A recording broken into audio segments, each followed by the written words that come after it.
उत्तर प्रदेश में अब कोरोना गांव की ओर पांव पसार रहा है। सरकार अब गांव में स्वास्थ्य सुविधाएं बढ़ा रही है। वहीं सीएचसी में बेड बढ़ाने के निर्देश दिए गए हैं। गोरखपुर, वाराणसी में आपको बता दें कि 50-50 बेड बढ़ाए जाने के आदेश दिए गए हैं। सभी सीएचसी में भी बेड बढ़ाए जा रहे हैं। तो यहां पर सीएचसी में 50-50 बेड बढ़ाने के आदेश यहां पर दिए गए हैं।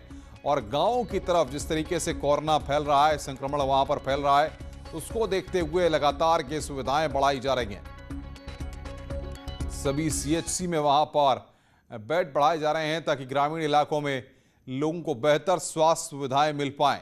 इसके लिए कदम उठाए जा रहे हैं। और बातचीत करने के लिए इस वक्त दो हमारे संवाददाता हमारे साथ जुड़ रहे हैं। उमेश हमारे साथ जुड़ रहे हैं और राजीव के पास चलते हैं लखनऊ। राजीव, क्या निर्देश दिए गए हैं ग्रामीण इलाकों को लेकर के और किस तरीके से सीएचसी और पीएचसी में स्वास्थ्य सुविधाओं को बेहतर किया जा रहा है?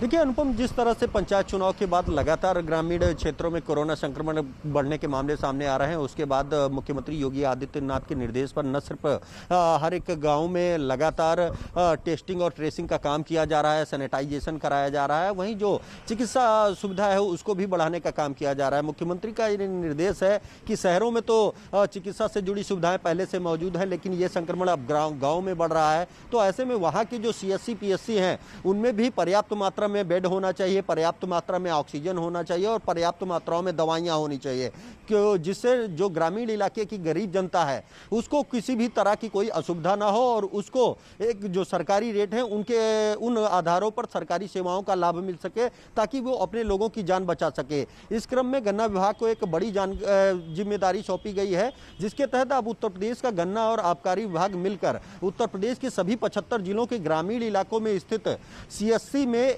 एक ऑक्सीजन जनरेटर प्लांट लगाएगा, जिसके जरिए 30 से 50 मरीजों को लगातार ऑक्सीजन की सप्लाई की जा सकेगी। इसके लिए सभी 75 जिलों में जिन सीएचसी में इस ऑक्सीजन प्लांट को लगाया जाना है उसके जिलाधिकारी और सीएमओ द्वारा संबंधित जिले के उनका चिन्हित कर लिया गया है, उनकी लिस्ट बिल्कुल राजीव, हम आएंगे आपके पास। उमेश हमारे साथ मेरठ से हैं। उमेश, अगर पश्चिमी उत्तर प्रदेश की बात करें या मेरठ और आसपास की बेल्ट की बात करें तो क्या तस्वीर आप वहां पर देख रहे हैं? ग्रामीण अंचलों में किस तरीके से कोरोना संक्रमण फैल रहा है और कदम उठाए जा रहे हैं?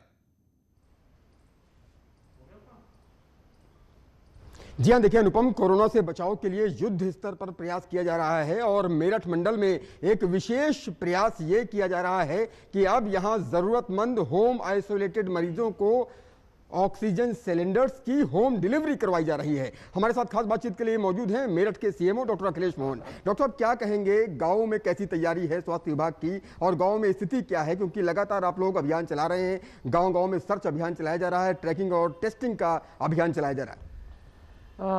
एक दिन में लगभग हमारे यहाँ 55 से 60 हज़ार मकानों का ग्रामीण इलाकों में सर्वे करने का लगभग लक्ष्य है और हमारी टीम है 1300 करीब टीम है गांवों के अंदर, जिसके अंदर हमारे यहाँ आंगनवाड़ी, एएनएम, आशा आदि, और वो हर घर जाके लोगों को लाइन लिस्टिंग कर रहे हैं, नाम लिख रहे हैं और जो भी लक्षण युक्त लोग हैं उन सबको हाथ के हाथ दवाई दे रहे हैं और साथ टेस्टिंग भी की जा रही है। हमारे साथ डिस्ट्रिक्ट सर्विलांस ऑफिसर भी मौजूद हैं। डॉक्टर साहब, क्या कहेंगे, आप लोग गांव जा रहे हैं, अभियान चला रहे हैं, क्या स्थिति है, ग्राउंड रियलिटी क्या है इस वक्त?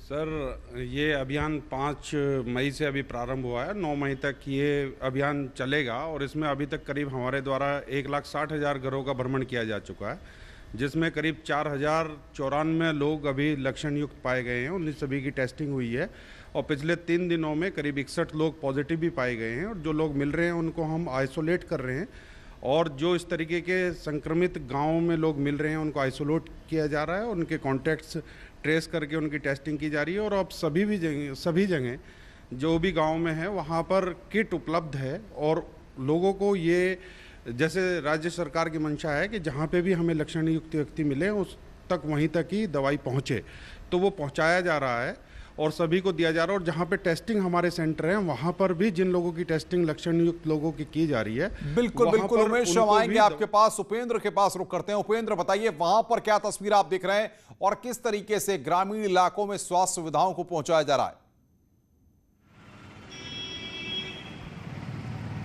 देखिए, इस वक्त की मैं बड़ी खबर अनुपम बता दूं कि वाराणसी से दोनों नामों का चयन हो गया है। जिन दो सीएससी पर जो है ये बुनियादी सुविधाएं, मूलभूत सुविधाएं और ऑक्सीजन का बैकअप बनाना है, वहां के लिए एक नरपतपुर सीएससी का चयन हुआ है और दूसरा एक सीएससी है जिसका नाम अभी फाइनल हो रहा है, जिसको अभी ताजविंग नहीं किया गया है। तो ये शाम तक ये रिपोर्ट शासन को भेज दी जाएगी डीएम की ओर से, और इन दोनों जगह पर जो शासन की मंशा है, गन्ना विभाग और आबकारी विभाग मिलकर यहाँ पर ऑक्सीजन का एक प्लांट, ऑक्सीजन का एक बैकअप तैयार करेंगे। क्योंकि जो आंकड़े हैं वो अब ये बता रहे हैं, 1 मई से लेकर और अब तक 7 मई तक के जो आंकड़े वो ये बता रहे हैं कि अब टाइप 3 के जो शहर हैं, यानी कि जो बनारस से सटे हुए जौनपुर, मिर्ज़ापुर, गाजीपुर, बलिया, ये जो टाइप 3 के शहर हैं, यहाँ पर अचानक से केस की बढ़ोतरी हुई है।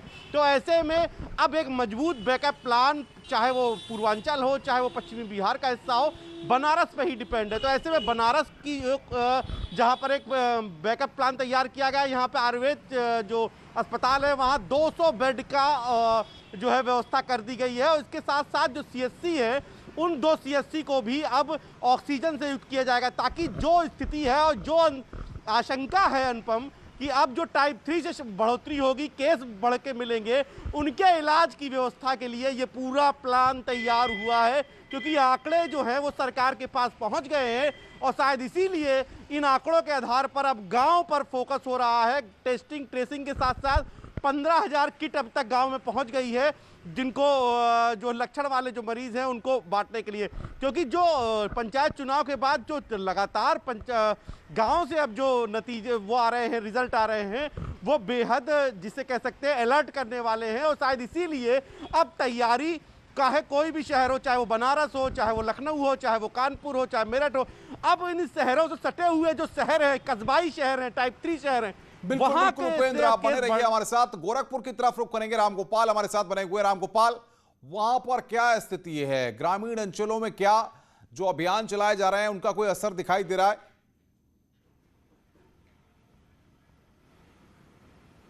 अनुपम, सबसे पहले जो बड़ा अपडेट यह है कि गोरखपुर में करीब 500 नए बेड बढ़ाने की तैयारी तेज हो गई है।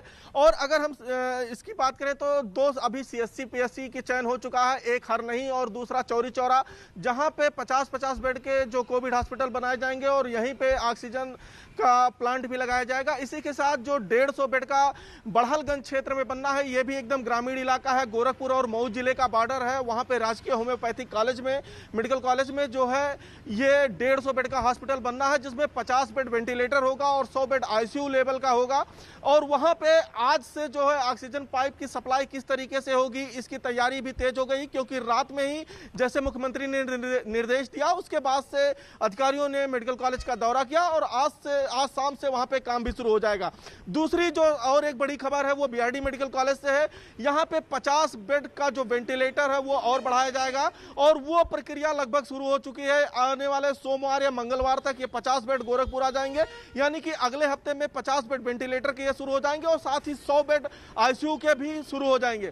इसी तरीके से Bill Gates and Melinda Foundation जो है वो गोरखपुर में 100 बेड का L2 लेवल का हॉस्पिटल शुरू करने जा रहा है, यानी कि फुली आईसीयू लेवल का हॉस्पिटल शुरू करने जा रहा है। उसके लिए उसको स्पोर्ट्स कॉलेज का जो गर्ल्स हॉस्टल है वो आवंटित कर दिया गया है, बात हो चुकी है और उम्मीद की जा रही है कि इसी महीने से वो भी हॉस्पिटल क्रियाशील हो जाएगा। उपेंद्र आपका, उमेश आपका बहुत बहुत शुक्रिया। राजीव